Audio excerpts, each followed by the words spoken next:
Nada quedará de mi fama aquí en la tierra, al menos flores, al menos cantos.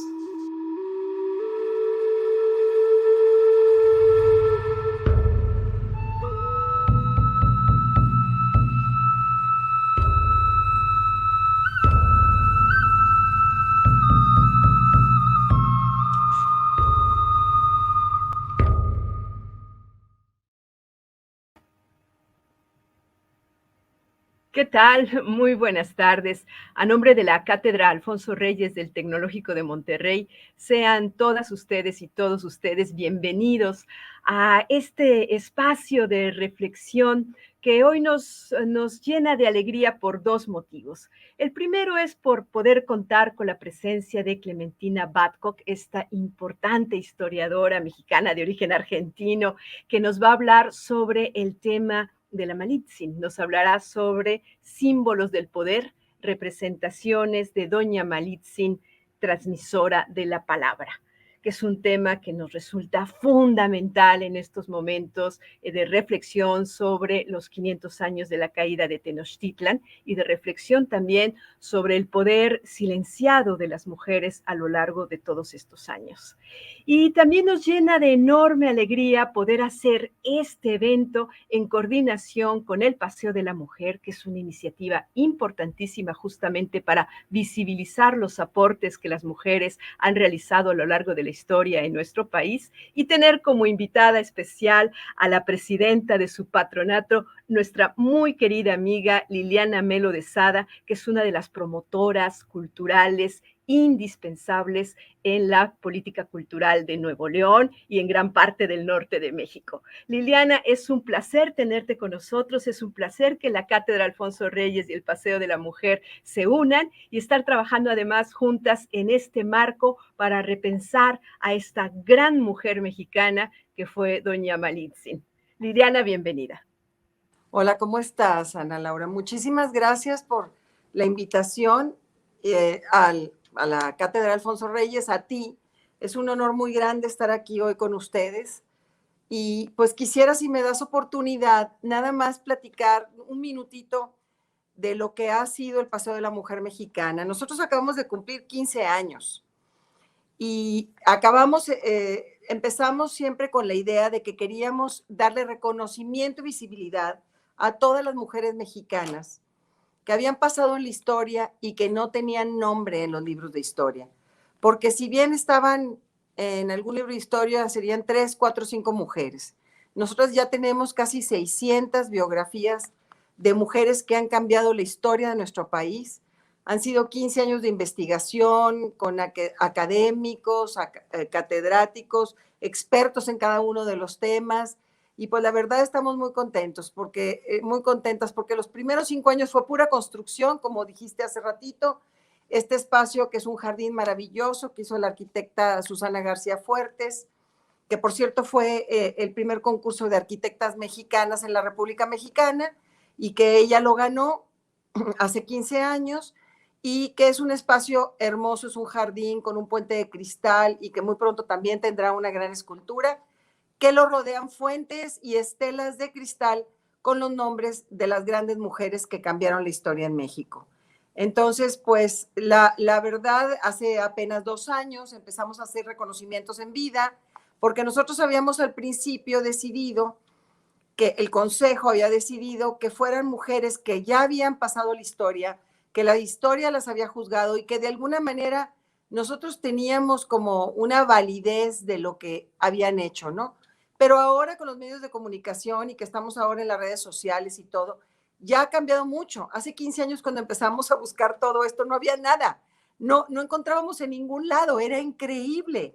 No había información de nadie. Entonces ahora nuestra alegría es que cada vez que la sacamos a la luz, pensamos que le volvemos a dar luz y voz a esas mujeres que estaban apagadas por siempre, ¿no? Entonces ya tenemos 10 categorías de mujeres, de diferentes mujeres en la poesía, mujeres en la enfermería, mujeres en la medicina, mujeres en las ciencias naturales, tenemos mujeres en la independencia, en la revolución.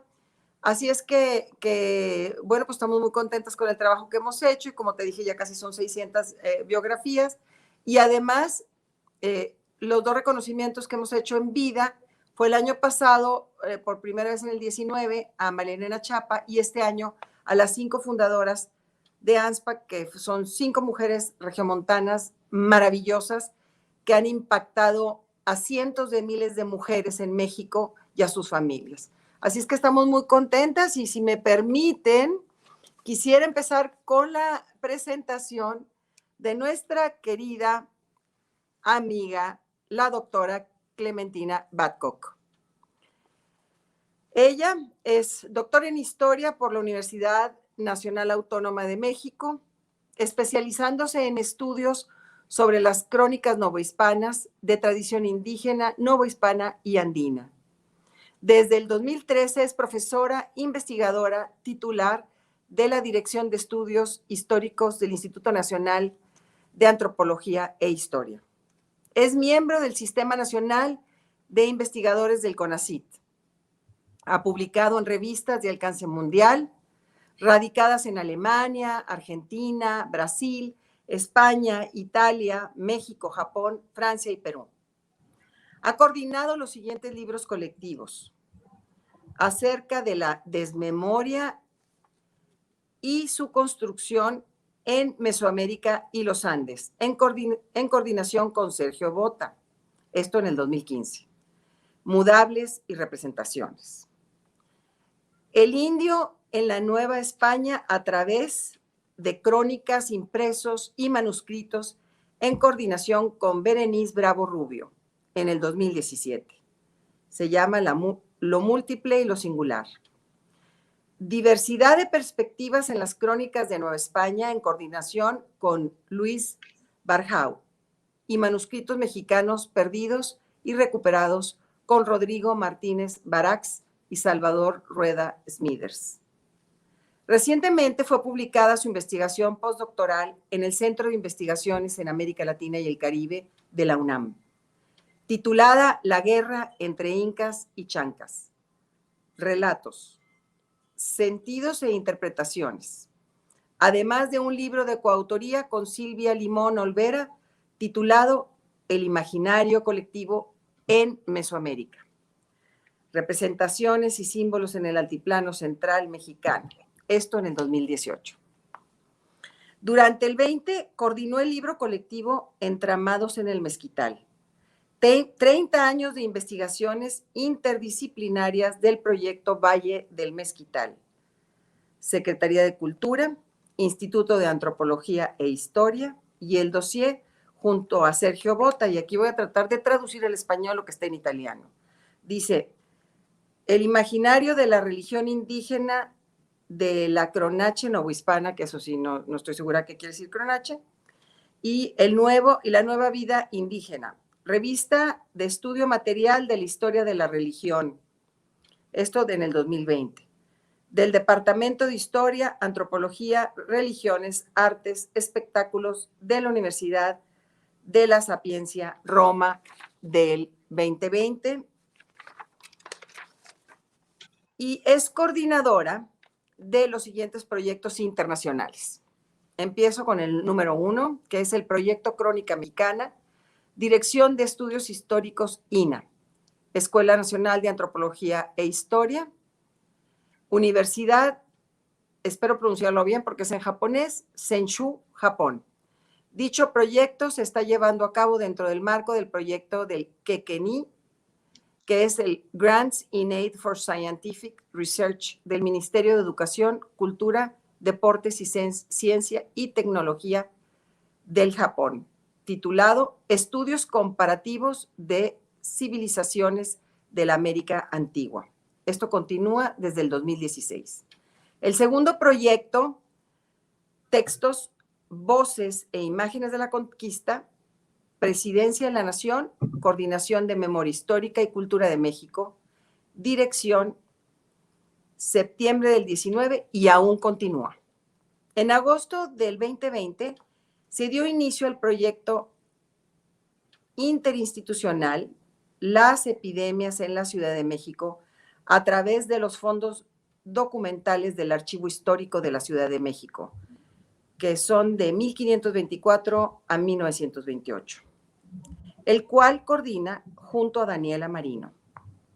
Secretaría de Cultura de la Ciudad de México, Archivo Histórico de la Ciudad de México, Dirección de Estudios Históricos del INAH, posgrado en Historia y Etnohistoria, Escuela Nacional de Antropología e Historia del INAH y proyecto Memoria Histórica y Cultural de México de la Presidencia de la República. Clementina es profesora titular del Colegio de Historia de la Facultad de Filosofía y Letras de la UNAM, donde imparte la asignatura Mesoamérica, y asimismo es profesora del posgrado de Estudios Mesoamericanos, UNAM, y del posgrado de Historia de la Etnohistoria del INAH. El título de la ponencia de nuestra querida amiga Clementina Babcock se llama La Malitzin, transmisora de la palabra. Muchas gracias, ha sido un placer enorme colaborar contigo. Gocé tu libro cuando lo vi apenas que lo estabas escribiendo y qué bueno que ya es una realidad. Aquí estamos y somos todo oídos, querida Clementina. Gracias. Bueno, no, gracias a ti, Liliana, gracias, Ana Laura, muchísimas gracias, Liliana Melo Sada.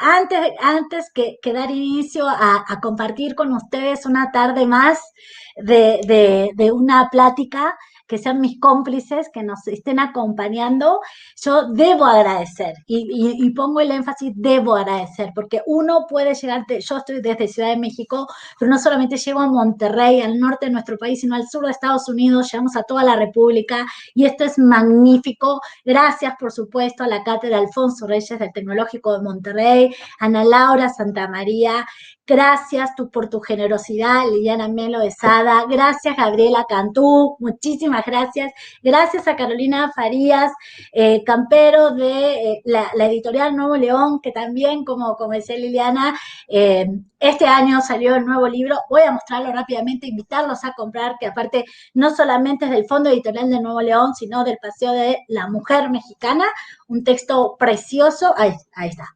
Precioso, que es sumamente accesible y que aparte entra en la dinámica y en los valores que tiene el Paseo de la Mujer Mexicana. Entonces, muchísimas gracias. Es para mí, de nuevo, un honor estar con todas y todos ustedes en la Cátedra Alfonso Reyes, que aparte hace un ratito me enteré, gracias a una querida también compañera que hace 15 días estuvo moderando la mesa que estuve compartiendo, el placer de compartir con el doctor Rubial. Estoy hablando de la doctora Paloma, también del Tecnológico de Monterrey. Me notificó de que tenemos a la doctora Liliana Weinberg como Premio Internacional Alfonso Reyes 2021. Es para mí un placer enterarme, dar la noticia, y pedí un poco antes en el backstage comentarlo con Liliana y con Ana Laura, si yo podía presumir no solamente el premio, a quien se lo dieron, a una mujer de un gran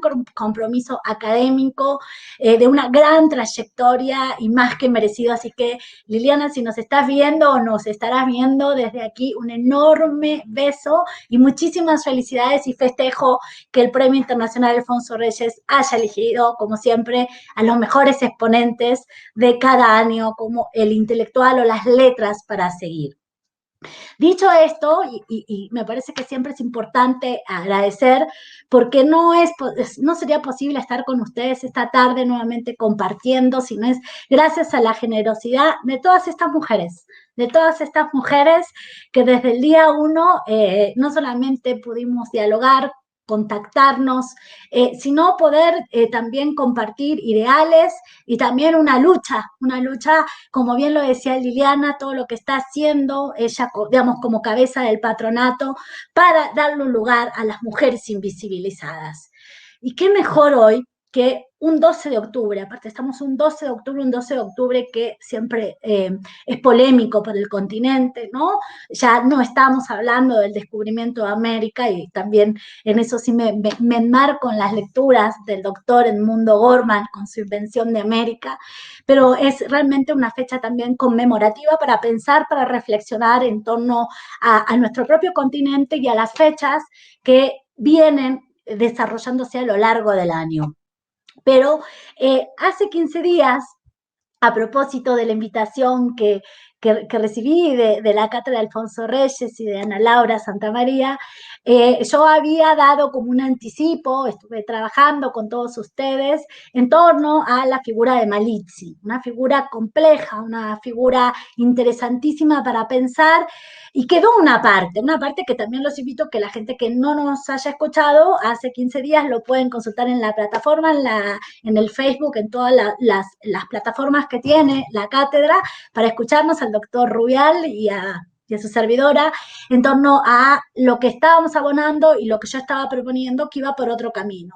El día de hoy voy a trabajar también en torno a Malizzi, pero el título, como bien lo planteaba Liliana, es Símbolos de Poder, representaciones de doña Malizzi, transmisora de la palabra. Es decir, estoy haciendo un guiño para que nos escuchen desde lo que hicimos hace 15 días, pero también la gente que se está incorporando puede entrar perfectamente a acompañarnos y a seguirnos en lo que voy a compartir esta tarde con todas y todos ustedes. Quiero decir lo de doña Marina, como desde su niñez fue gran señora y cacique de pueblos y vasallos.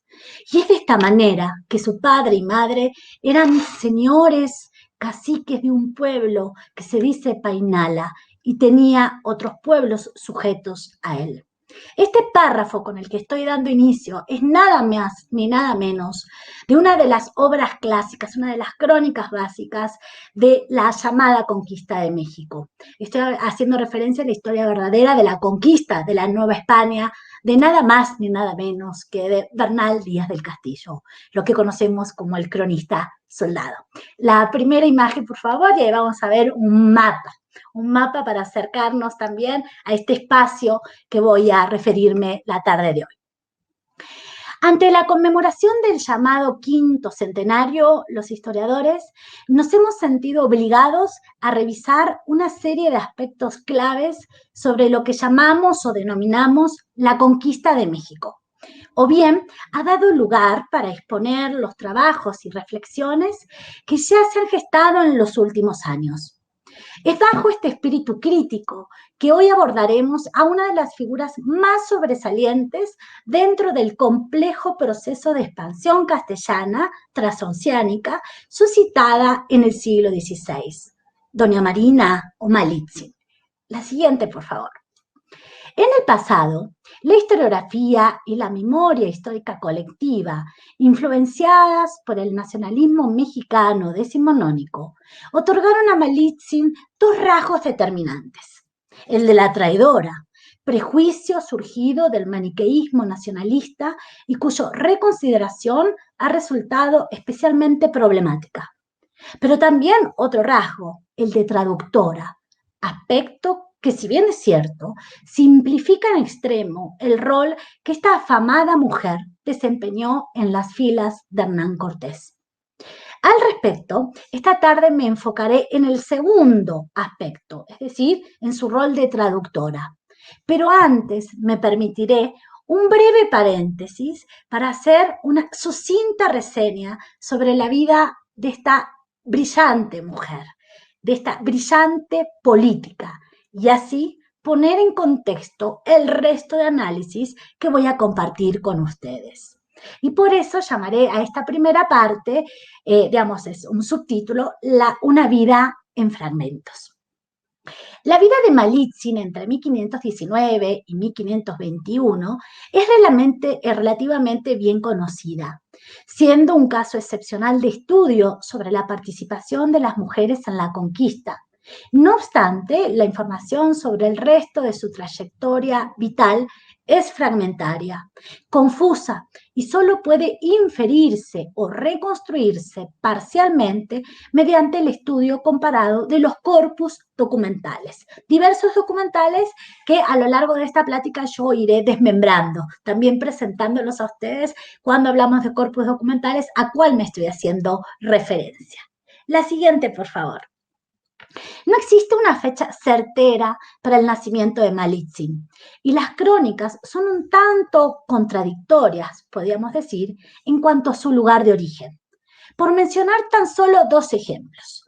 Empecemos a verlos. Bernal Díaz del Castillo, compañero de armas de Cortés, afirmaba que Marina provenía de un pueblo llamado Painalá, que es un poco la referencia con la que inicié esta tarde con ustedes la conferencia, ¿no? Es muy claro ahí en cuanto a la referencia de localización del lugar de origen de Malitzin.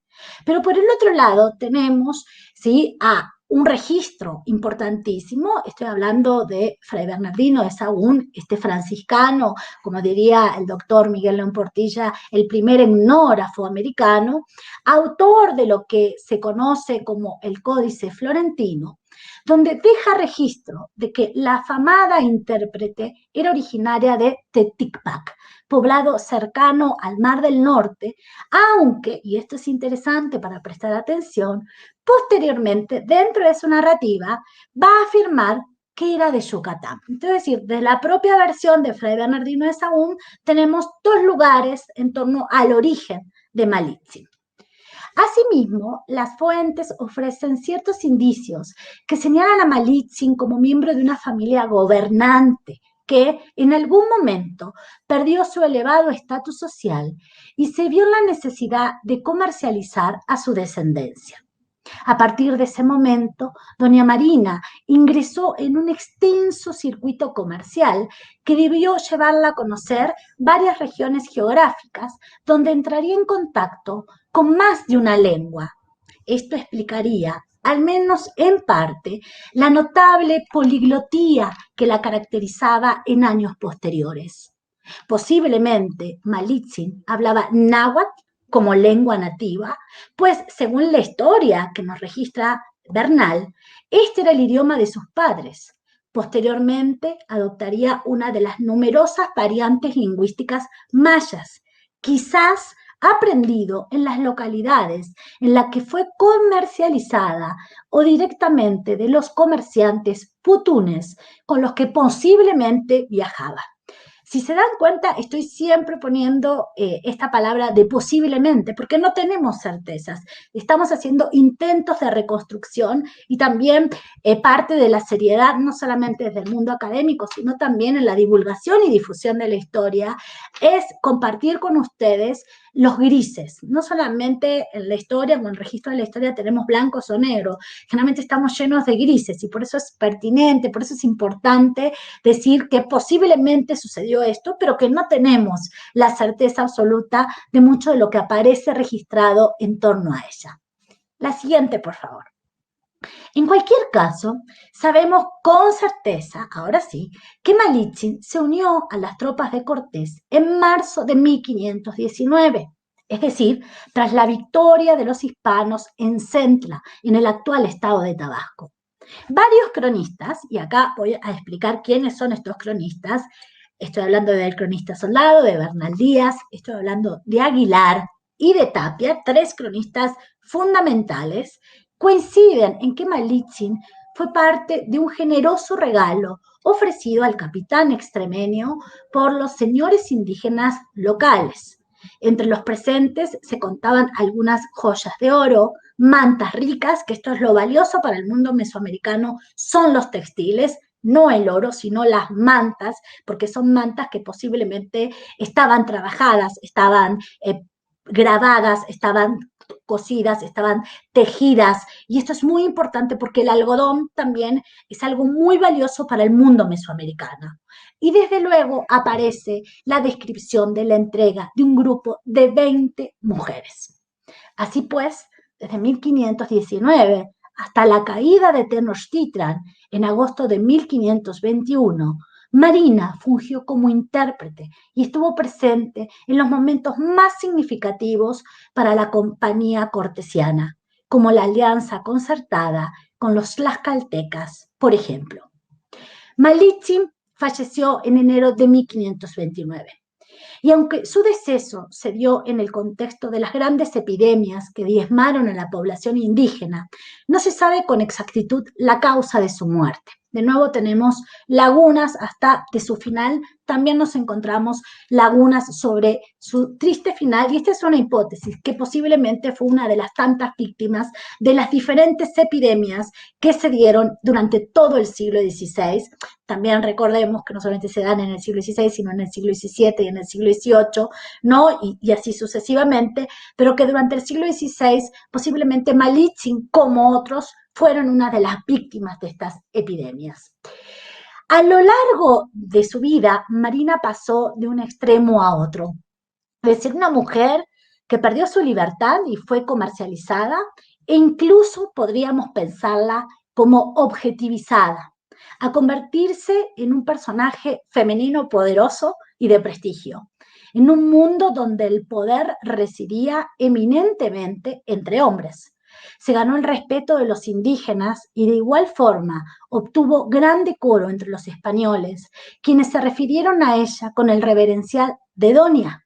Sin embargo, como bien menciona la historiadora del Instituto de Investigaciones Históricas de la UNAM, estoy hablando de la doctora Berenice Alcántara, en su texto Intérpretes y traductores, mediadores culturales en tiempos de conquista y de dominación, el discurso colonial se procuró de invisibilizar en varios sentidos las vías de inteligibilidad de los mensajes entre europeos y pueblos originarios de lo que hoy llamamos América, ya que en ellos participó activamente la gestualidad y los roles comunicativos que simbolizaban al poder entre personas en las culturas originarias, lo cual pudo ser la razón por la que Malitzin fue ampliamente considerada en una posición relevante por una parte de representaciones y narrativas de tradición indígena.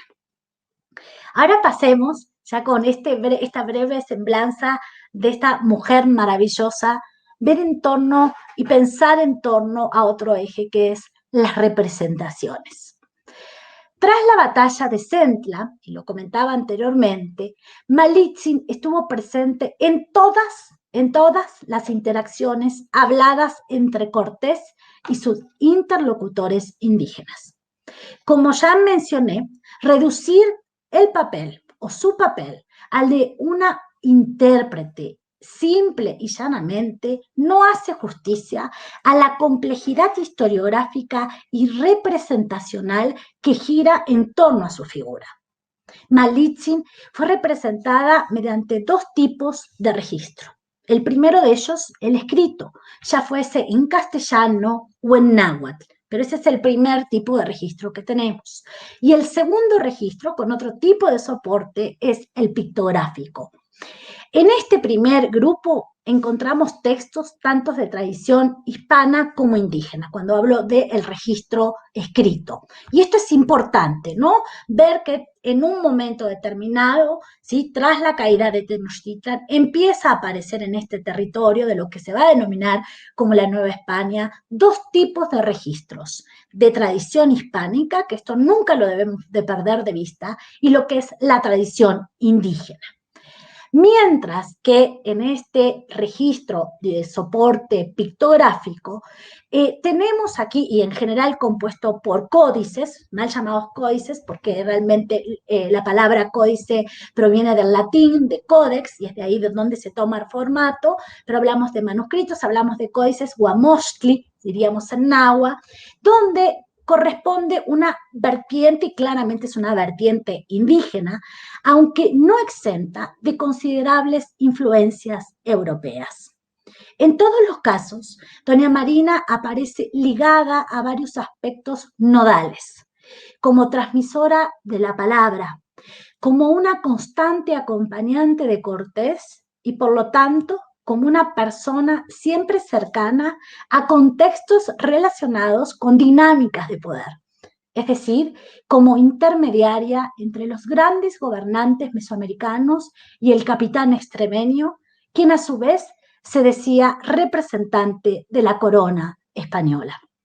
En efecto, puedo afirmar o podemos afirmar que Malitzin tuvo un papel sumamente relevante y complejo durante el proceso de conquista, debido a su gran capacidad como traductora e intérprete, ¿sí? Pero vamos un poquito más y movernos un poco más que las tradiciones que encontramos en la Cuenca de México y vámonos, ¿no?, a qué registra este gran cronista tlaxcalteca, Diego Muñoz Camargo, específicamente cuando se refiere con gran elogio y prestigio a la figura de Malitzin en su gran obra Historia de Tlaxcala. ¿Qué describe? El contexto está describiendo las huestes castellanas y en ese contexto aparece esta siguiente descripción de ella. Traían consigo una mujer y que era hermosa como diosa, porque hablaba la lengua mexicana y la de los dioses, y que por ella se entendía lo que querían, y que se llamaba Malitzin, pero porque como fue bautizada, la llamaron Marina.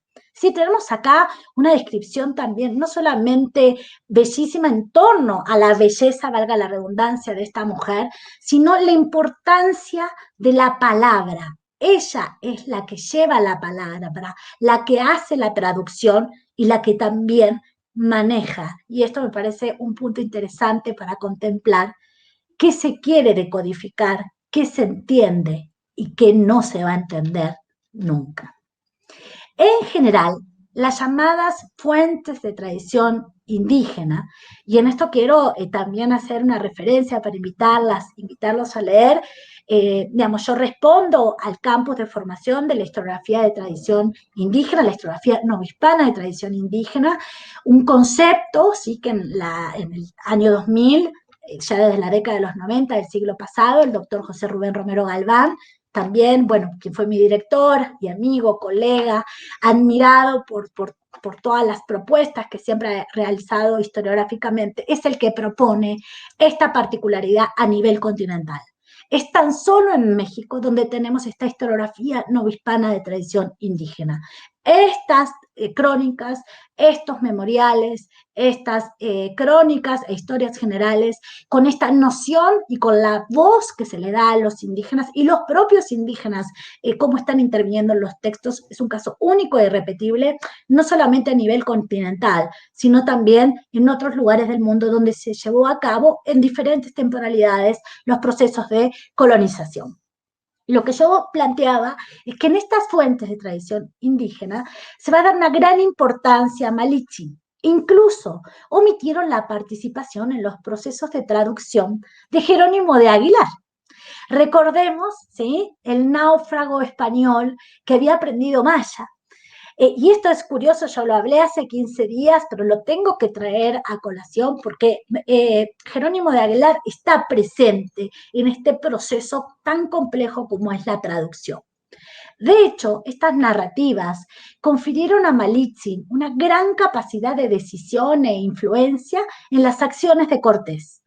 Ejemplo de ello son los anales de Tlatelolco, de tradición de la Cuenca de México, específicamente de Tlatelolco, es decir, Tenochca Tlatelolca, donde la intérprete figura a la par del extremeño en sus negociaciones con los mexicas. Es decir, que ya no solo se la representa como una mera intérprete, es decir, no se la está reduciendo a ese lugar, sino como una hábil diplomática que sabía desenvolverse en el complejo ámbito político de los nahuas. Entonces aquí tenemos un elemento sumamente rico y pertinente para pensar y deshacernos no solamente de este primer prejuicio que yo planteaba al inicio, de esta imagen de la traidora, sino también empezarnos a deshacer de este otro prejuicio que es reducirla tan solo como traductora, sino acá tenemos un elemento, me parece muy valioso, en torno al poder, a su habilidad en el poder y al establecer vínculos diplomáticos.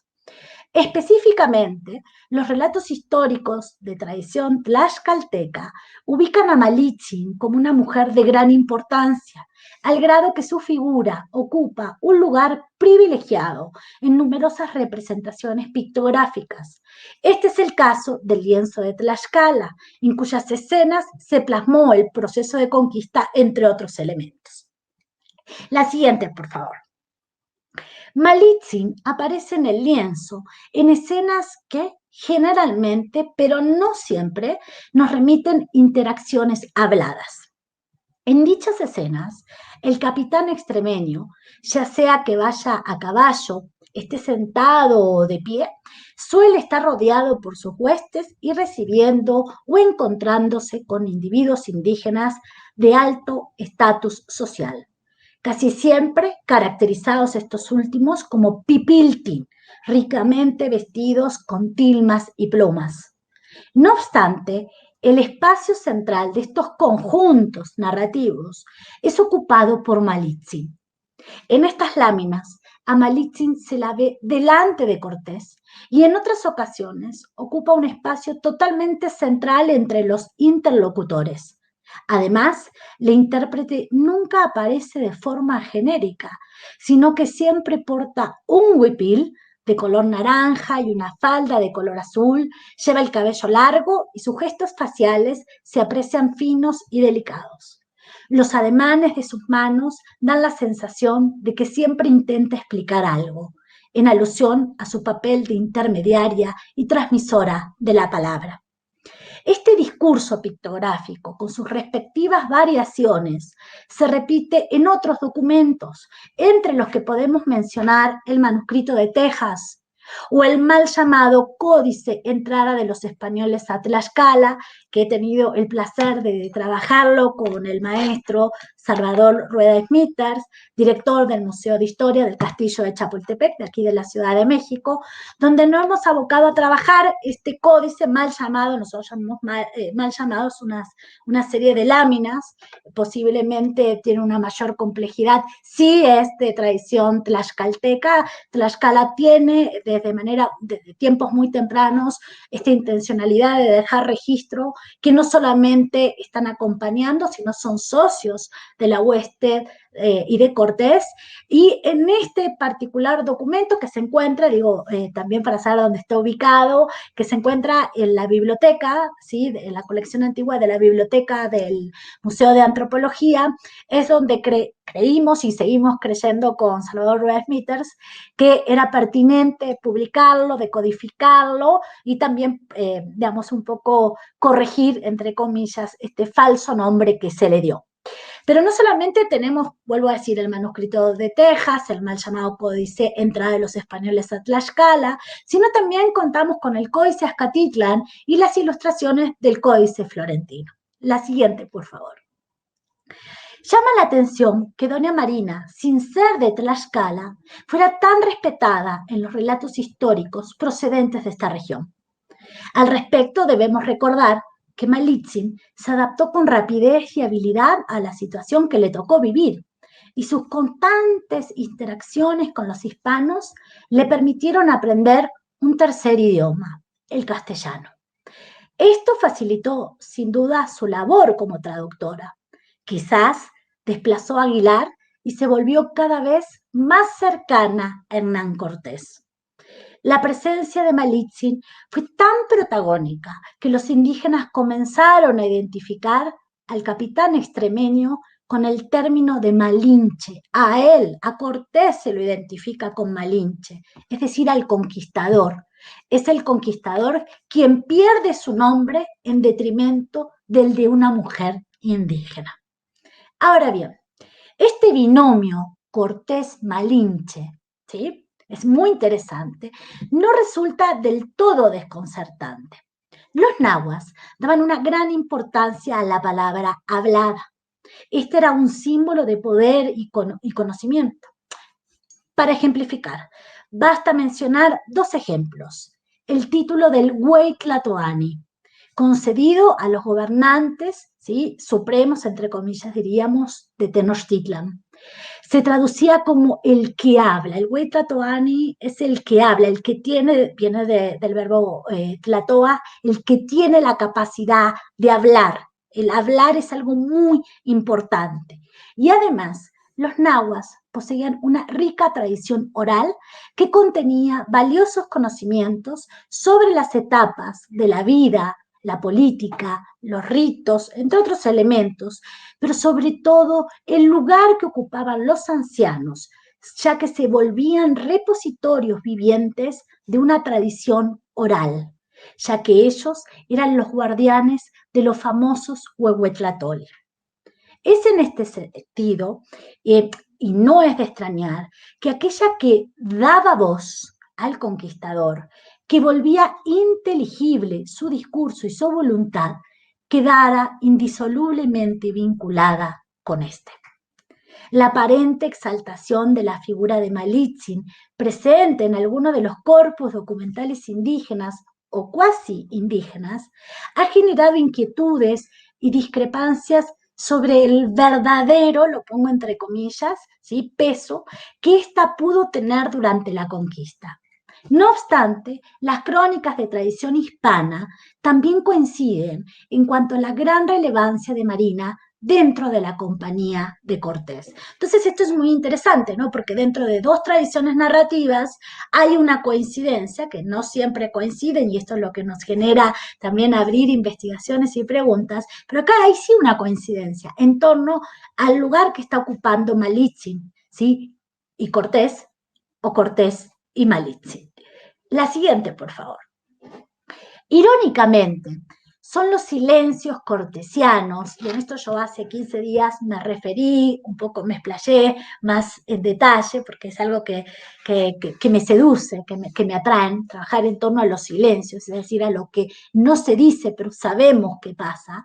Y estos silencios cortesianos son los que nos proporcionan una de las primeras pistas sobre la relevancia de Malitzin. Hernán Cortés, en sus famosas, ¿sí?, y curiosas y paradigmáticas cartas de relación, se cuidó de nunca mencionar la presencia de doña Malitzin en todas aquellas ocasiones en que ésta pudo desempeñar un papel protagónico. De hecho, el extremeño nunca llega a mencionarla por su nombre, más que una vez, sino, y cuando se refiere a ella, se refiere en términos genéricos e impersonales. Yo el otro día también daba digamos, la nominación, y lo vuelvo a repetir con ustedes con un placer enorme. Se refiere a ella como una lengua o faraute, es decir, una persona cuyas habilidades de comprensión de uno o más idiomas facilitaban la comunicación entre grupos. Recordemos que Cortés siempre invisibilizó o minimizó la ayuda recibida con sus aliados, sobre todo la de aquellos que fueron indispensables en la conquista de Tenochtitlan y la posterior expansión del territorio que conformaría a la Nueva España.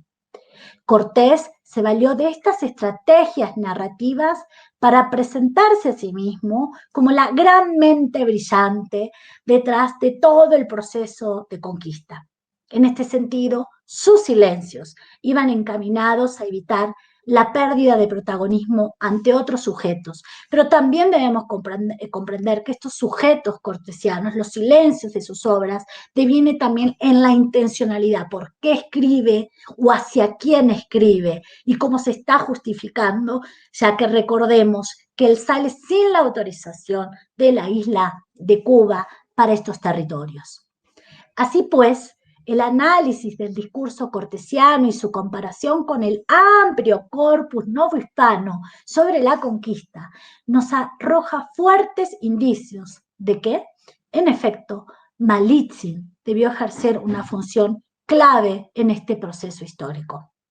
Lo cierto es que la capacidad de traducción de Malitzin fue muy apreciada por Hernán Cortés, quien, antes de la batalla de Centla, dependió totalmente de este y de un solo traductor, el que antes mencioné, estoy hablando de Jerónimo de Aguilar, llegado a la costa de Yucatán tras el naufragio de su navío unos 8 años antes de la expedición cortesiana. Al tocar tierra, Aguilar fue capturado por los mayas y se vio la necesidad de aprender la lengua local para poder sobrevivir. Aguilar acudió, y esto es muy interesante, al encuentro de sus coetáneos y paisanos en 1519, cuando la armada de Cortés permanecía en lo que hoy conocemos como la isla de Cozumel.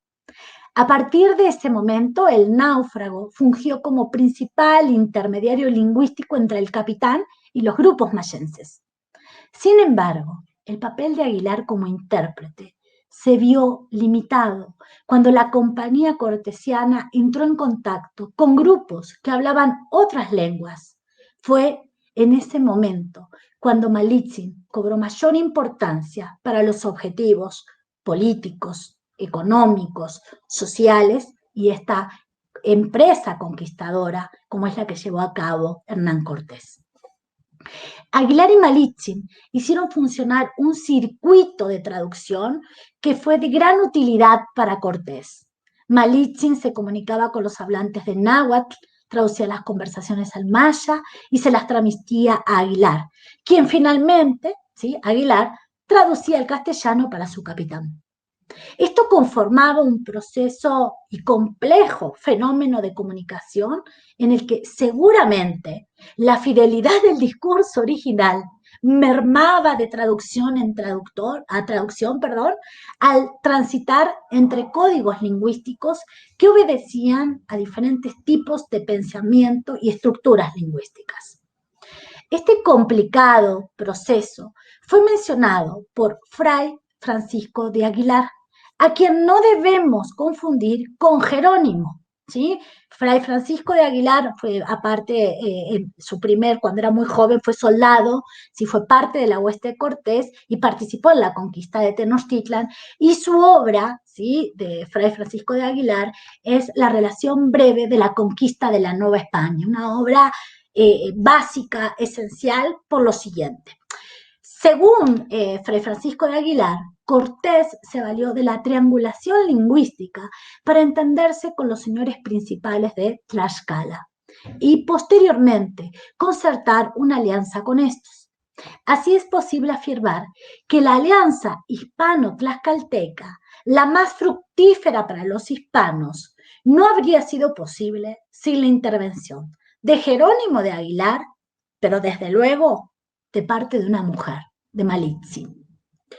Por otra parte, Malitzin no solo era importante durante los momentos más críticos, como la creación de alianzas, que es la que estoy con ustedes compartiendo, sino también en ámbitos mucho más, diríamos hoy, cotidianos, como cuando los hispanos requerían de algún apoyo de los indígenas para abastecerse de comida y otros recursos, urgencia que difícilmente habrían comunicado sin la ayuda de esta traductora. De esta forma, el actuar de Malitzin transcurrió y se desarrolló en el marco de los motivos e intereses personales de Cortés, pero también en la supervivencia misma de la hueste castellana. La siguiente, por favor. Ahora bien, existen algunas representaciones de Malitzin que corresponden al periodo en que las tropas hispanas se encontraban en Tenochtitlan. La mujer aparece hospedada en los palacios de Moctezuma Xocoyotzin y cumpliendo, como siempre, con su trabajo de intermediaria y traductora. En el Códice Florentino, Malitzin aparece sobre el techo de un edificio. A su lado se encuentra Cortés y ante ellos se observa un indígena. De la boca de Malitzin surgen vírgulas de la palabra que se dirigen hacia su interlocutor, quien responde emitiendo más vírgulas. De esta forma, observamos claramente una de las pocas escenas donde el proceso de traducción realizado por Malitzin es claramente explícito. Doña Marina fue el vínculo entre las tropas castellanas lideradas por Cortés y el crisol de grupos mesoamericanos con los que entraron en contacto. Por una parte, esta mujer permitió el enlace directo entre locutores por medio de la palabra hablada, pero también fue la gestora de los encuentros y contradicciones entre diferentes estructuras mentales, diversos sistemas de creencias y dinámicas de poder asimétricas.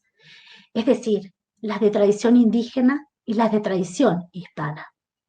Al fungir como la voz del conquistador, Malitzin se constituyó como una especie de binomio indisoluble con Cortés.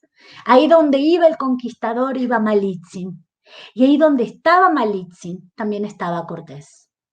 La habilidad de esta mujer para hilar discursos entre grupos y la liga entre su nombre y el del gran capitán extremeño fueron factores que le confirieron un aura considerable de autoridad, haciendo de ella, hasta cierto punto, una transmisora del poder, a pesar de que ésta no perteneció a los linajes gobernantes de los grandes o de las grandes ciudades y centros de la Cuenca de México.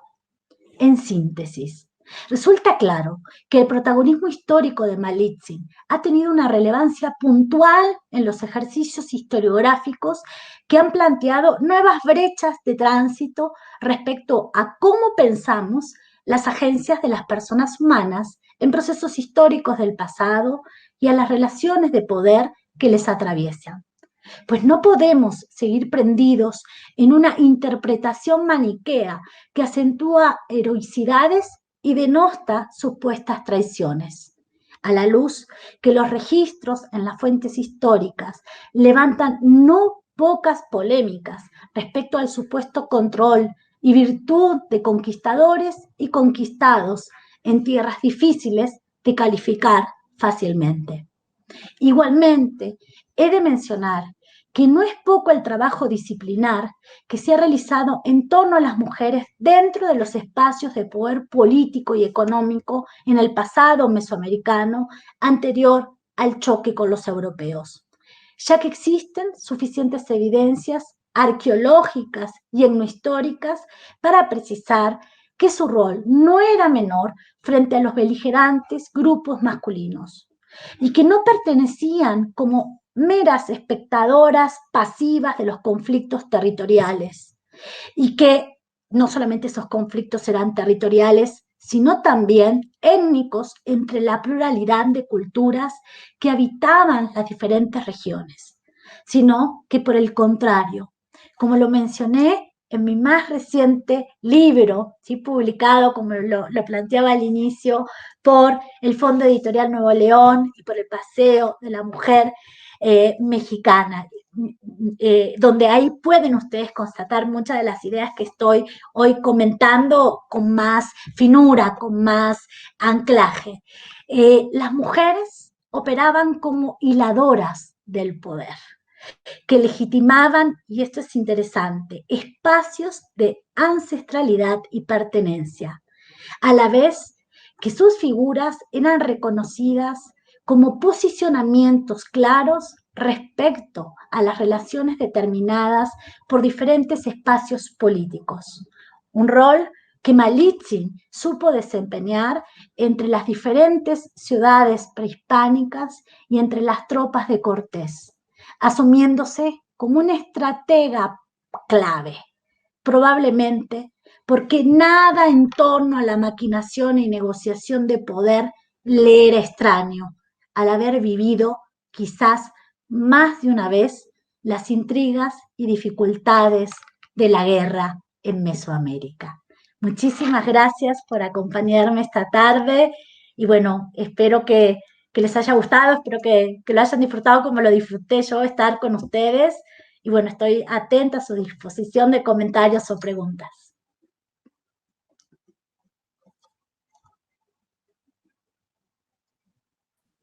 Gracias, Clementina. Muchísimas gracias por esta conferencia tan profunda e interesante, donde nos has planteado todo este tema de realmente quién fue y qué jugó en las estructuras de poder Malitzin, ¿no? Y la forma además en la que los indígenas la representan y la reconocen como símbolo de poder.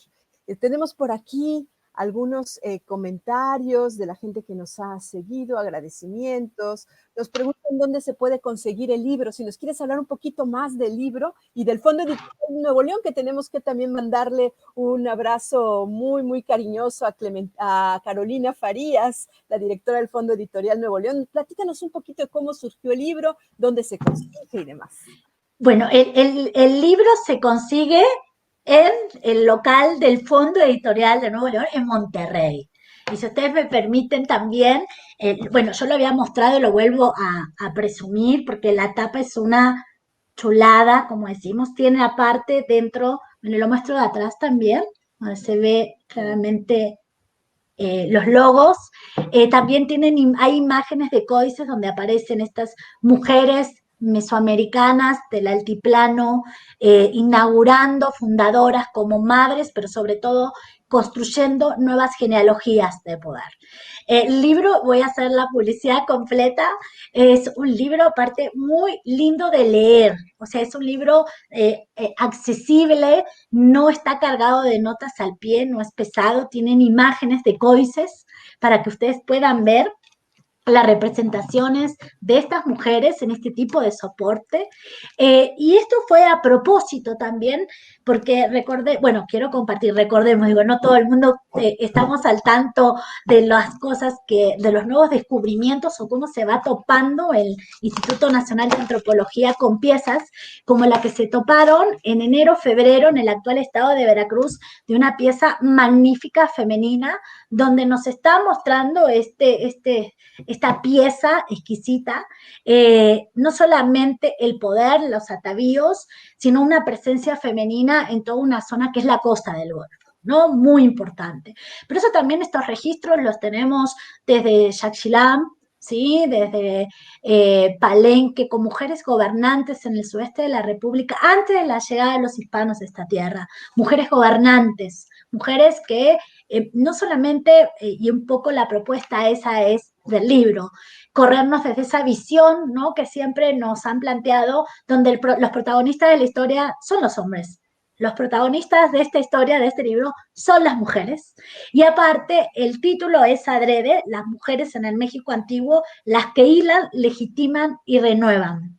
Porque esto de hilar, que es una actividad aparte muy asociada al mundo femenino, pero yo lo había pensado no solamente desde el punto de vista pragmático, diría Ana Laura, sino también desde el punto de vista del poder. El poder también se está hilando, ¿no? O sea, y por eso es un juego de palabras, ¿no? Las que hilan, es decir, las que están detrás y no tan detrás, ¿no? Pero también son las que legitiman y renuevan, es decir, cuando hay momentos de tensiones, de conflictos, de guerras, donde los centros hay enfrentamientos reales, son ellas las que están mediando, ellas y su prole.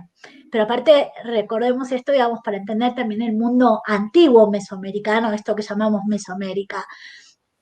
La mujer, bueno, esto del ADN es digamos, la ciencia es reciente, ¿no? Que sabemos, las que son madres, los hijos se puede confirmar las paternidades, ¿no? Las filiaciones. Pero en el México antiguo, lo que sí garantizaba que el hijo era el futuro gobernante, era la mujer. Es decir, la que tiene la potestad, la que tiene el poder de darle ese lugar en la entronización es la mujer. Y esto me parece muy interesante, muy curioso. Yo lo que sí quiero también advertir es que no es un trabajo desde el punto de vista de género, porque yo no soy historiadora de género. Entonces también sería decir algo que no es. El punto es historizar a estas mujeres desde el punto de vista histórico, pero también historizarlas con un texto que es ameno, un texto donde tenemos datos que estaban ahí, y tan solo es una nueva mirada desde el siglo XXI para poder ver, no solamente visibilizarlas, que tanto hoy está este concepto, ¿no?, de moda, visibilizarla, sino visibilizarlas con datos concretos. Están ahí, mírenlas, ahí están, cómo se visten, ¿no? ¿Cuáles son los atavíos? ¿Quiénes son sus hijos? Los linajes, o sea, como contar un poco una historia que me parece que debía, y por eso me gustó mucho lo que dijo Liliana, ¿no? ¿No? Cómo se está haciendo este trabajo de las que no fueron dentro de la historia oficial, las que no están en la historia. ¿No? Hablar, ¿no? O sea, de la mamá de Pacal, o hablar de la pareja o la mujer del primer gobernante de México, Tenochtitlan, de Ilancuel. ¿Qué pasa? ¿Por qué se repite? ¿Por qué aparecen confusas ella y Atotostli? O sea, como contar estas cosas que no son menores, ¿no? No son menores. Sí, justo pensaba que tendría que ser el contexto de este siglo XXI y de lo que, si bien tú no haces estudios de género, están en el ambiente, nos atraviesan los estudios de género, para poder reconocer a la Malintzin como una figura de poder. Es decir, si históricamente se le vio primero como la traidora y había un discurso del poder donde convenía verla como la traidora, después se simplifica verla solo como la traductora, Ajá, el hecho de que tú ahora nos la plantees es una mujer de poder, lo permite nuestro contexto contemporáneo. Y quería sí. preguntarte si nos pudieras hacer como un recorrido breve de cómo ha estado la Malintzin en el imaginario del poder en México, ¿no? ¿Qué épocas han generado verla cómo, en qué momento se le reivindica, cómo surge esta palabra despectiva del malinchismo para acusar lo que sería la traición nacional, ¿no? La traición Ujú, patria. ¿Qué pasa a lo largo de la historia con la figura de la Malintzin? ¿Cómo la hemos sí. imaginado los mexicanos? Yo creo que el gran parteaguas, querida Ana Laura, tiene que ver con el siglo XIX. Es que el siglo XIX, digamos, tras, digamos, ya la consolidación de la independencia y sobre todo los primeros historiadores intelectuales liberales, estoy hablando de no solamente de Garcés Carvalceta, estoy hablando de Ramírez, estoy hablando de Couto, estoy hablando de muchos autores, ¿no? Que tienen una preocupación que es construir, y eso responde también a un contexto, construir la historia antigua de México. Pero esto no era un fenómeno nuevo, sí como van a escribir ellos a fines del siglo XIX, digo, no es algo nuevo porque debemos, digamos, el fenómeno del criollismo, que también en la Nueva España es un fenómeno único en el continente y en este virreinato, estoy pensando en dos figuras claves como Beitia o Clavijero, donde construyen, y no es casual que sus obras también se llamen la historia antigua de México, ¿no? Esto es también muy interesante, cómo hay esta intencionalidad de construir una propia historia. Pero es el siglo XIX donde yo creo que claramente tenemos acá el laboratorio y la elaboración de una historia tras, ¿no?, la consolidación de la independencia, ya en un contexto político muy diferente, donde se empieza a elaborar la historia oficial. Una historia oficial que va a tener un contexto y un momento de inicio, fines del siglo XIX y hasta después de la Revolución Mexicana, ¿sí? Donde se construyen estas grandes ideas de estos grandes gobernantes, donde aparte va a ser acompañado también por la pintura, ¿no? Esto también es algo muy interesante, y sobre todo ahí donde aparece la figura de la Malinche y el despectivo, del despectivo de la utilización de su nombre, ¿no? Entonces, esto es muy interesante porque precisamente, Ana Laura, en estas elaboraciones de ese pasado prehispánico, se construye y es donde se realza la figura de Cuauhtémoc. Es en ese momento histórico. Y no Cuitlahua, que también en otros momentos me ha tocado hablar y reflexionar al respecto, porque digo, y me llamaba muchísimo la atención, ¿no? ¿Por qué Cuitlahua, que había gobernado estos 80 terribles días en medio y en el marco de la pandemia, es como el gobernante que fue negado por la historia, hablo de las nociones del registro de la historia oficial, pero sí se realza la figura de Cuauhtémoc, ¿no? Y aparte tenemos monumentos, pinturas, toda una serie de registros en torno y en la utilización del nombre Cuauhtémoc. Pero en el siglo XX lo que creo que aparece, bueno, desde la obra de Octavio Paz, me parece que no nombrar la figura de Octavio Paz, donde pone a Malintzin, no la llama Malintzin, ¿no? Pero explica una serie de fenómenos de cómo entender la mexicanidad, entre otras variantes, ¿no? Desde una clave de la crítica literaria, que me parece algo sumamente seductor e interesante para pensarnos hoy en el siglo XXI. ¿Qué nos pasa con esta obra de Paz hoy en el pleno siglo XXI y la distancia que tenemos? Y sobre todo cómo se la piensa, él la piensa a esta mujer como emblema, como un ícono. También desde la filosofía fue pensada desde los propios estudios de comunicación, pero nunca se la había pensado. Y esto es una de las cosas que a mí me empezó a cruzar la idea de pensar a Malintzin, no solamente con los trabajos de Camila Townsend, que son clásicos y que, digamos, es la gran especialista en torno a Malintzin, me parece una de las investigadoras norteamericanas más serias, que ha rastreado, que ha registrado, que ha buscado documento tras documento, pero yo, digamos, no me quise quedar siguiendo, la admiro muchísimo los trabajos de Camila Townsend, pero me parecía que hay algo más. Por eso yo la pienso y la sigo pensando a ella como una generadora de poder, como una mujer que tiene muchísimo poder, pero que no es en la letra, es en lo efectivo, en la práctica. Y por eso esta coincidencia en la documentación, ¿no? O sea, tanto en la tradición hispánica como en la tradición indígena, el lugar que está ocupando.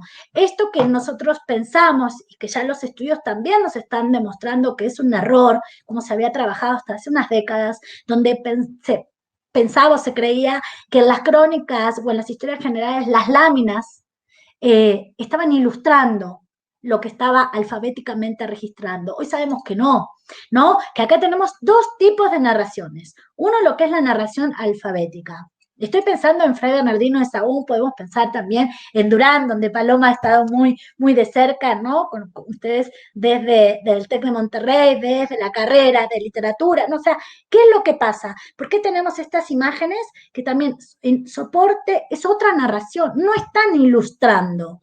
Entonces, esto me parece que es un camino interesante para seguir, digamos, para ver, y por eso un poco yo lo que planteaba hace 15 días y hoy de nuevo, pero desde otra dinámica y con otras propuestas, es verla, hacer un seguimiento, cómo es representada con esto del huipil. Es adrede que yo vuelvo a insistir, creo que tú, Ana Laura, te diste cuenta, que vuelvo a insistir, ¿por qué el huipil? Porque aparte, en el siglo XX, hasta se localizó, entre comillas, el verdadero huipil en la zona, bueno, en el estado de Puebla. Hoy lo tiene la que es la subdirección de etnografía del Museo de Antropología, a lo cual es interesante porque esta es la búsqueda del objeto primigenio, ¿no? Aparece de nuevo como el objeto el huipil que portaba Malitzin, ¿no? Entonces, sabemos ya temporalmente que no, pero es una muy buena excusa para saber las técnicas, para saber los colores, para saber por qué se repiten los modelos, qué es lo que está sucediendo.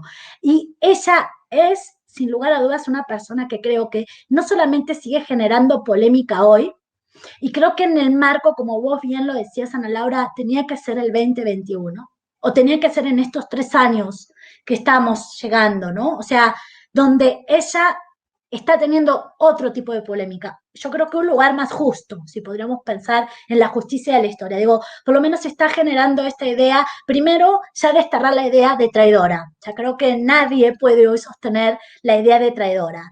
Y por el otro lado, creo que algunas investigadoras que estamos buscando no solamente reivindicarla, pero no desde un lugar liviano, sino como agente político. O sea, ¿por qué no pensar que las mujeres en el México antiguo, pero también en el México novohispano y también en el México decimonónico y en el México del siglo XX somos mujeres que hacemos política, que somos agentes políticos?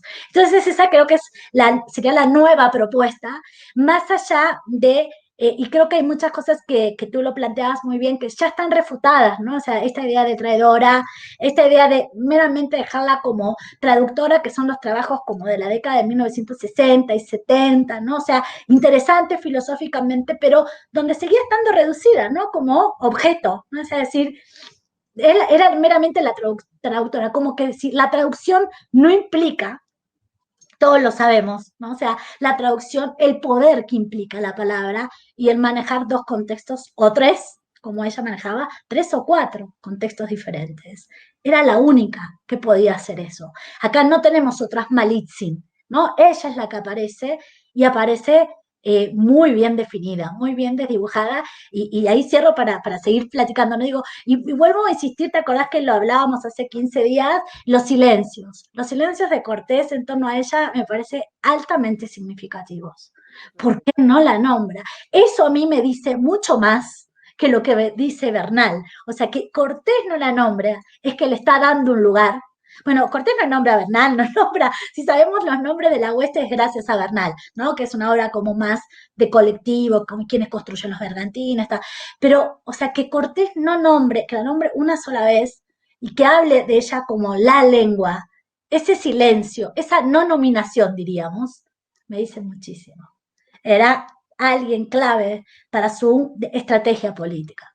Claro, claro, por algo había que silenciar. Mira, en este contexto quiero compartirte el comentario de Leónidas Héctor Díez, que Ok. dice, es posible que Malitzin aprendiera a escribir y que haya un diario de ella perdido, pues en las cartas de Cortés ella tuvo que participar. Como traductora, ¿tuvo que tener nociones de escritura? Pregunta. Nos da las gracias, felicidades, y nos pregunta también que qué opinas de la biografía de Camila Townsend de la Universidad de Yale, que tú ya nos comentaste que admiras el trabajo. Entonces, bueno, esta es la pregunta de Leónidas. Y por otro lado, te comento que Angélica Mendoza, que por cierto quiere hacerte llegar un trabajo que ella ha hecho sobre la Malitzin, que es estudiante de la Facultad de Filosofía y Letras, y con gusto le pasaremos tu contacto, dice que Laureana Wright dice de ella en el siglo XIX que no es más que una india regalada que, motivada por la loca pasión que le inspiró Cortés, fue la que hizo faltar a la dignidad de su estirpe, ¿no? Esta tacha, ¿no? Aparte con una moralidad, ¿no? Ahí, claro, claro. Entonces, no sé sí. si tengas comentarios al respecto de lo que nos decía Leónidas Héctor. Sí. Si podría haber aprendido a leer o no, ¿cómo puede estar esto? Es que ahí yo creo que no había esa para ella, porque, digamos, para ella, sí para otros indígenas, eh, estoy pensando desde Alvarado Sosomo, pero Alvarado Sosomo no es partícipe de la conquista, pero sí quiero decir, y eso justamente a mí ayer me tocó estar en la feria del Zócalo aquí en la ciudad hablando un poco de qué pasa con estas falsas ideas del indio pasivo que tras la conquista no actúan, es todo lo contrario, ¿no? O sea, no podemos seguir sosteniendo. Estamos como algunos intentando romper los esquemas, pero con seriedad y con respeto y con evidencia, ¿no? Que esto también es importante. Yo creo que ella que no contó con la necesidad, pero eso no quiere decir que no reconocía el poder de la palabra escrita. Eso lo sabemos porque rápidamente el proceso de cómo en diferentes litigios de tierra de grupos indígenas contra la corona o contra propios grupos indígenas es de manera temprana. Tenemos una serie de documentación, Archivo General de la Nación, muy temprano, es más, en la sección indios, podemos ver esos litigios y entre ellos, o un ejemplo que lo pueden consultar en la ordenanza de Cuauhtémoc, que si bien es del siglo XVII, son los problemas que están litigando los antiguos, pero son tlatelolcas todavía, en torno a Tenochtitlan por el tema del usufructo del lago, porque recordemos que el lago sí es tenido y es pensado como lugar productivo, ¿no? Entonces, la ordenanza de Cuauhtémoc que podemos acceder en la red, no tenemos ahí problemas de litigio. Yo lo que sí no hablé en este caso es de una figura clave que deja ella, que es su hijo Martín. Su hijo Martín sí es un letrado, y es una persona que aparte, bueno, creo que todos sabemos que aparte hay un Martín, ¿no? Que es hispano, ¿no? Que viene y que es lo que conocemos como la conspiración y la traición y lo que va a significar, pero el Martín Cortés que estábamos hablando, el hijo de Malitzin y de Cortés, Cortés tiene hijos con diferentes mujeres, ¿no? O sea, indígenas, y eso también tiene que ver, yo creo que ahí hay algo de ella asesorándolo a Cortés en torno a cómo juega la transmisión mesoamericana. No, digamos, no me parece tan solo pensarlo como haber tenido relaciones sexuales, violaciones en muchos casos, posiblemente, con estas mujeres nobles, sino que hay una intencionalidad de que fueran madres de sus hijos. Tal vez por el caso de heredar y ser herederos de las tierras de estas mujeres, que aparte tiene que ver con conocer las normas de la monarquía absolutista española, cómo juega la monarquía en el marco legislativo. Y eso es muy importante, ¿no? ¿Quién está heredando? Y después de la conquista, ¿cómo van a entrar los litigios? Pero para ser concreta, no creo que ella haya escrito un diario, no hay evidencia de eso, y ni tampoco hay evidencia de que ella haya escrito, ni sabría leer. Y digo, ¿y por qué tampoco creo que no lo necesitaría? Era una mujer que tenía una tradición oral que entendía y que aparte podía manejarse en diferentes circuitos y poder no solamente circular en estos niveles de poder, sino negociar, ¿no? Aunque en determinado momento fue desplazada por otras mujeres tenochcas, ¿no? O sea, ya instaurada tras la caída de México Tenochtitlan. Entonces, esa sería la primera pregunta y muchísimas gracias bueno, por estar al pendiente, por estar al tanto. Y lo de Camila Townsend, claro que la recomiendo, la súper recomiendo para leer, es magnífico. Acaba de sacar otro libro que no tiene que ver con Malitzin, pero es buenísima, es una investigadora que aparte ha sido exhaustiva, como también la doctora Berenice Alcántara. También son gente que es muy seria, ¿no? Que sí saben de qué están hablando y que han seguido los rastros de Malitzin.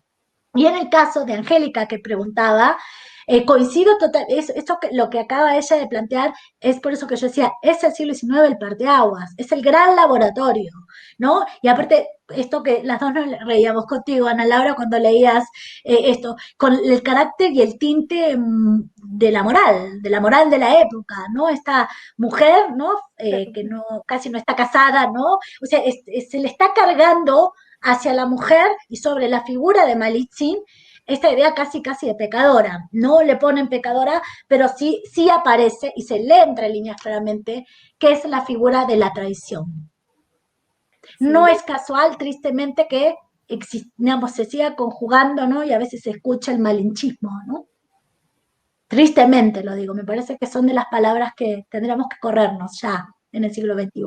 Claro, y ligada a la idea del deseo femenino como altamente peligroso, ¿no? Sí. Como algo de... Sí, continúa Angélica Mendoza diciéndonos, justamente sintetiza muy bien, dice, el nacionalismo del siglo XIX se encargó de construir ese adjetivo de traidora y loca enamorada por su afán de reconstruir toda esta historia que unifica e identificará a toda la sociedad mexicana, ¿no? Sí, estamos totalmente de acuerdo con Ángel. Y por acá Lidia Camacho Jax nos dice, Octavio Paz no deja muy bien parada la Malinche. No. Yo la admiro muchísimo, es una mujer muy inteligente y me siento orgullosa de mis raíces indígenas.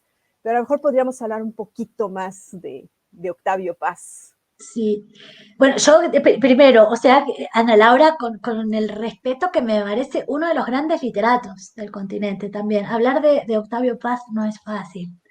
No es fácil porque, bueno, primero porque debo decir que a mí siempre me sedujo su lectura, aunque no me guste las cosas que decía o las opiniones que emanaba, pero es una lectura muy interesante, pero también, esto lo he planteado también en otros contextos, bueno, el año pasado que me preguntaba un medio precisamente en torno a la Malitzin, ¿no? Digo, a ver, hay que entender los contextos, a Paz hay que entenderlo en el contexto mexicano donde está escribiendo, en el México en que está escribiendo.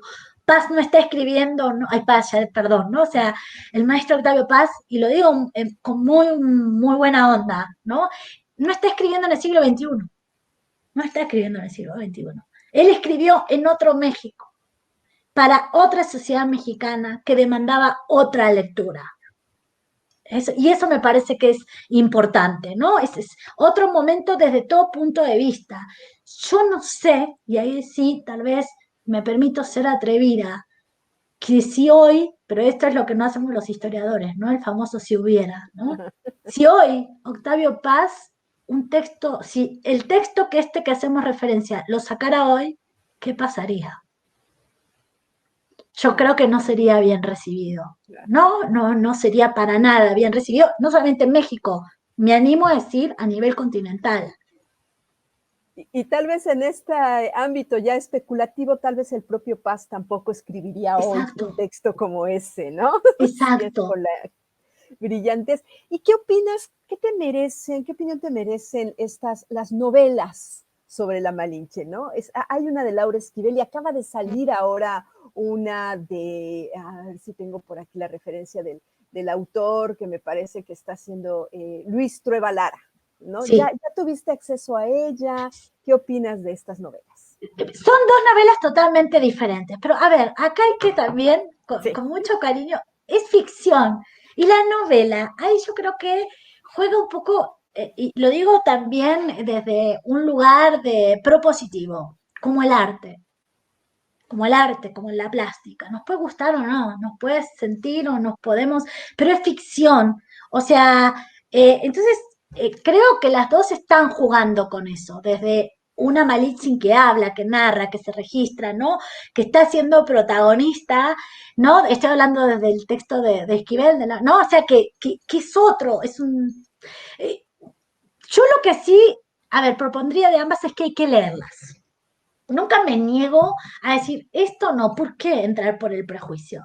O sea, quiero leer para saber, pero también me lo tomo, quiero leer no para juzgar, no me gusta el lugar de juzgar. O sea, tampoco lo hago con las novelas históricas, ¿no? Que siempre se han puesto, y en una época tú recuerdas que salieron muchísimas novelas históricas y se venden muchísimo y no está mal, porque hay público para todo.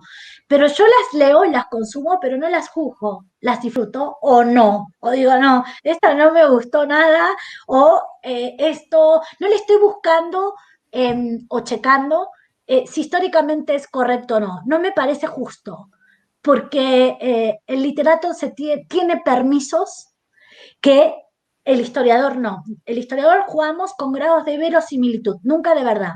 El historiador no trabajamos con los grados de verdad, sino de verosimilitud. Y el literato juega con 1000 planos, que es la ficción, y con hacer hablar a personajes históricos y actuar. Eso no quiere decir que muchos de estos literatos no estén consultando textos históricos, al revés, en muchos casos vemos que hay una erudición, que han checado expedientes, o sea, pero yo sí invitaría a leerlos y que se viva la experiencia. Y la literatura creo que no se juzga, que se disfruta, o no. No, pero yo la disfruto. Y justamente nuestra querida amiga Gaby Cantú Ah, nos recuerda otra novela de Pedro J. Fernández que se llama Soy Malitzin y nos ajá, pregunta si la conoces. Ya nos dijiste que sí las recomiendas, sí, ¿verdad? Que sí, recomiendas leer las sí, novelas. sí. Claro, porque está este sentido de la licencia poética, ¿no? Que Ujú. permite ficcionar, ¿no? Y que crea estos mundos alternos. Pero también hay un riesgo en esto, ¿no, Clementina? En el sentido de que el lector sabe, por supuesto, que está ante una ficción, pero esa es finalmente la imagen con la que nos quedamos en el Ajá. sentido de la enorme poder que tiene la literatura para que podamos crear nuestro imaginario y el lector nos apoderamos de ese imaginario y entonces tenemos nuestra propia Malitzin, ¿no? Sí. Después de haber leído alguna de estas novelas. Tal vez lo interesante, no sé qué opines tú, sería ponerlas en diálogo, ¿no? Es decir, Me parece, sí, sí, totalmente de acuerdo, Ana Laura. Yo creo que aparte, digamos, ahí sí, no es una mea culpa, eso. Creo que las nuevas generaciones de historiadores, historiadoras, ¿no? O sea, estamos generando eso. O sea, no, yo trabajo, por ejemplo, muchísimo con gente de crítica literaria. Me parece, digamos, no solamente con mis colegas, ¿no? Historiadores, antropólogos, arqueólogos, sino también con la gente y con los estimados colegas de crítica literaria de todo el continente. ¿Por qué? Porque me ponen en juego desde no solamente cuestiones teóricas que yo no las sabía y aprendo, sino aprendo a leer y a decodificar también cuando hay obras y ficción que a la vez se asemejan y tienen como otras obras madre, es decir, que hay otra obra madre que yo por ahí desconocía, ¿no? De otra parte del continente, o las propias influencias, ¿no? O sea, no sé, estoy pensando desde Chile, pero no solamente de Chile, sino de Argentina, de México, ¿no? Perú, donde digamos, se genera y se escribe constantemente desde lugares que aparte a mí me parecen fantásticos, que es la incomodidad, que escribirte desde la incomodidad me parece seductor. Pero digo, me parece que el tema que vos estás planteando y plantean en general, y siempre cuando pasa este tipo de conferencias y este diálogo que me parece fantástico, es qué nos está pasando los historiadores. ¿Por qué los historiadores tal vez estamos siendo aburridos? ¿No? ¿Y por qué no nos leen a nosotros con tanta pasión como se lee y se polemiza, ¿no? En torno a las novelas. Tal vez los historiadores, sin dejar de, obviamente, de responder al ámbito académico, creo que muchos de nosotros estamos atendiendo al público y a la ciudadanía, ¿no? Es decir, qué queremos transmitir y cómo querer transmitir de la manera más simple, que tú lo sabes perfectamente, de la manera más simple es lo más complejo. Es lo más complejo que hay. Poder en palabras simples y llanas, poder explicar procesos históricos y que aparte no es un causal, que hay una multiplicidad de variantes y un poco como hablaba hoy esta tarde con ustedes, ¿no? Decir, bueno, a ver, ¿cuáles son las variables de los putunes, de la familia mayense, ¿no? Venir con datos para que también, dato duro, entre comillas, para que la gente que nos esté acompañando pueda ver este gran, diverso mundo lingüístico mesoamericano y cómo juega ella como esta mujer que maneja la voz, que maneja la palabra y que maneja el poder, ¿no? Entonces creo que los historiadores estamos haciendo cada vez más el esfuerzo para ser leídos por el gran público que se merece todo nuestro respeto y que la literatura nos lleva un gran camino por delante, pero creo que sí se está logrando. Bueno, en mi caso particular yo dialogo mucho con una gran colega y amiga de Argentina, que ella, su tesis doctoral fue sobre Cortés, ¿no? Que es de crítica literaria, estoy hablando de Valeria Ñó.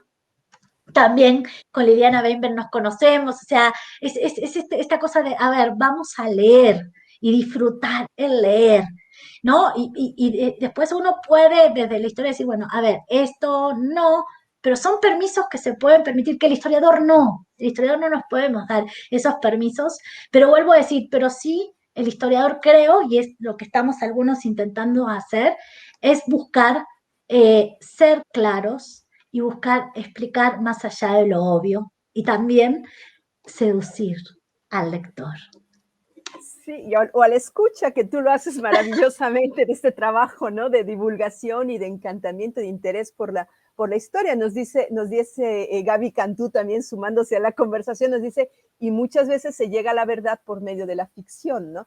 Lo que nos hace pensar en aquella frase de Aristóteles, ¿no? Que nos decía que a veces, ¿no? Que en la poética, ¿no? Que se puede, a través de la literatura se puede ser más verdadero porque la historia solo nos muestra cómo se concretó de una manera la experiencia humana, mientras que la poesía permite como el acercamiento a varias posibilidades de la experiencia humana, ¿no? Sí. Ahí está, es una polémica larguísima, interesante entre la ficción y la historia, sí. pero es muy valioso que historiadores como tú, con todos los datos duros, puedan ser al mismo tiempo tan agradables y seductores con quienes los leen y los escuchan. Gracias. Ana Laura, yo lo que digo, ya bueno, y que está Gaby escuchándonos y otros compañeros, compañeras y compañeros, me parece que tiene que ver con la imaginación. O sea, yo cuando entro así, el trabajo duro del historiador, que es el archivo, que mucha gente puede decir, qué aburrido, ¿no? O sea, bueno, para mí es entrar como a la casa de los dulces, yo que soy dulcera, como que me invitaran a la casa del cacao, ¿no? Para estar así más, ¿no? Me vuelvo loca, porque yo me empiezo a imaginar, no me empiezo a imaginar, empieza ahí la maquinaria, ¿no? Y por supuesto que muchas cosas que a veces uno plantea, y por eso, ¿se acuerdan que hace un rato yo planteaba, Ana Laura, es posiblemente? Uno empieza, ¿no? Ahí a matizar, a decir, bueno, posiblemente pudo ser así, posiblemente pudo ser allá, pero uno tiene que proponer porque estamos imaginando cómo pudo actuar, pero necesitamos como historiador, que esas son las licencias que se permite la literatura y los campos, la poesía, ¿no? O sea, tienen un campo donde no se le está jugando los grados de verosimilitud, el historiador sí, porque, digamos, como que hay cosas que uno puede decir, por eso siempre nos ayuda la palabra, siempre nos recurre, ¿no? La posibilidad, la plausibilidad, ¿no? Lo plausible. Esto puede haber sido así. Si me equivoco, ¿cuál es el problema? ¿Quién me va a juzgar? ¿Me equivoqué? O no me encontré el expediente correcto y no lo encontré, ¿no? Y me equivoqué. O sea, no pasa nada, ¿no? O sea, porque es un placer, porque la historia también, junto con la literatura, somos gente que hacemos las cosas con mucho placer, ¿no? Y con gozo de la vida, porque también es forma de gozar la vida. Entonces, con curiosidad, ¿verdad? Con curiosidad, con acercamiento a lo misterioso, con sentido de especulación, ¿no? Sí. Y mira, nos dice Paloma, también nos está siguiendo, nuestra querida Paloma Vargas, nos dice, excelente presentación, querida Clementina, y nos dice, te comparto que me intriga que en el Códice Durán, en la representación gráfica de Malitzin, sí, su cabello es rubio y su vestido no es un huipil, sino de corte europeo, su mano levantada señalando su elocuencia. ¿Qué te detona esta imagen? Pregunta Paloma. Mira, bueno, Paloma conoce esta lámina que es maravillosa y aparte es complejísima la lámina que está haciendo referencia a Paloma.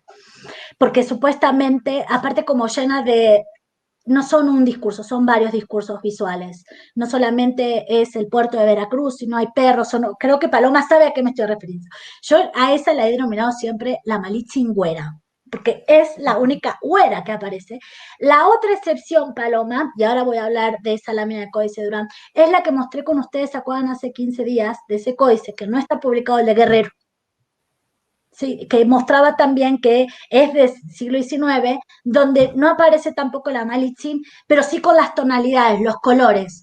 No siempre en la gráfica indígena tiene que ver que hay que cumplir con la cuestión del estilo, sino cómo está, qué lugar está ocupando ella en la escena, yo diría por el lado de Durán, qué lugar está ocupando, pero sí tiene la estructura que vemos en las tradiciones indígenas, es decir, está teniendo la palabra, está dando órdenes y la ubicación central que tiene en la lámina.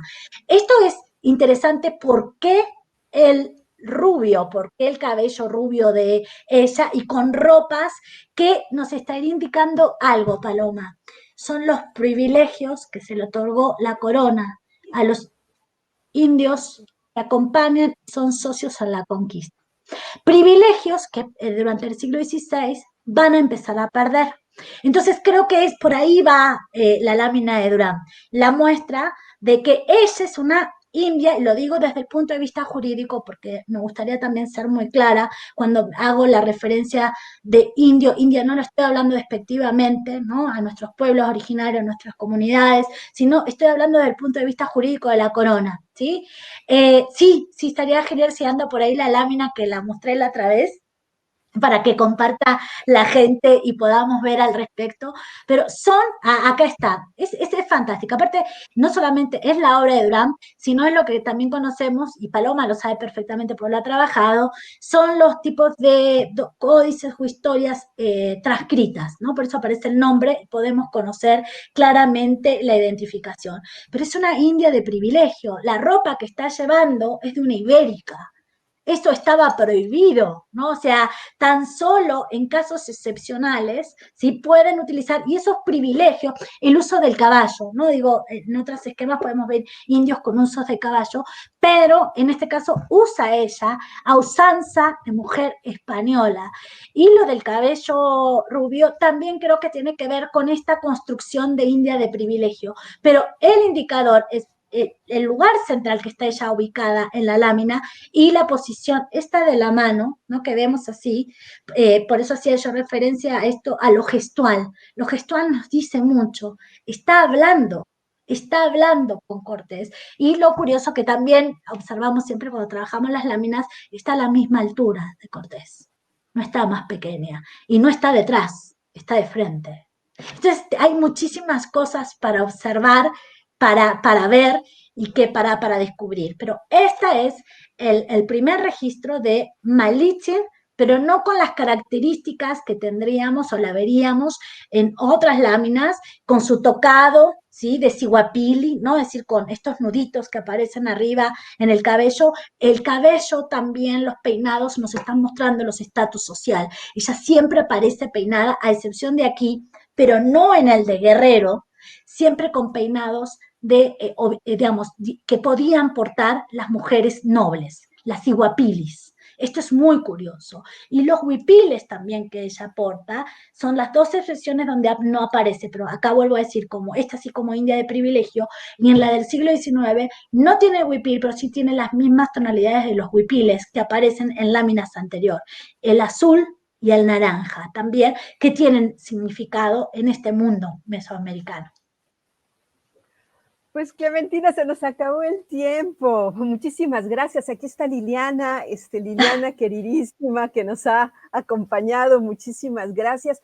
Quiero unirme a tu felicitación a nuestra muy querida Liliana Weinberg, que es consejera de la Cátedra Alfonso Reyes y que hoy se dio el anuncio de que recibió el premio Alfonso Reyes y que ha trabajado también muchísimo, con mucho amor a México y por las mujeres de México. Así es que le mandamos un abrazo muy cariñoso a nuestra querida Liliana Weinberg. Muchísimas gracias, Clementina, en verdad, por esta conferencia y esta conversación. Y muchísimas gracias, Liliana, porque podamos hacer juntas este tipo de eventos. Gracias, he aprendido una barbaridad. Muchísimas gracias. Muchísimas gracias. Gracias, Liliana. Gracias. Hasta muy pronto. Un placer. Gracias.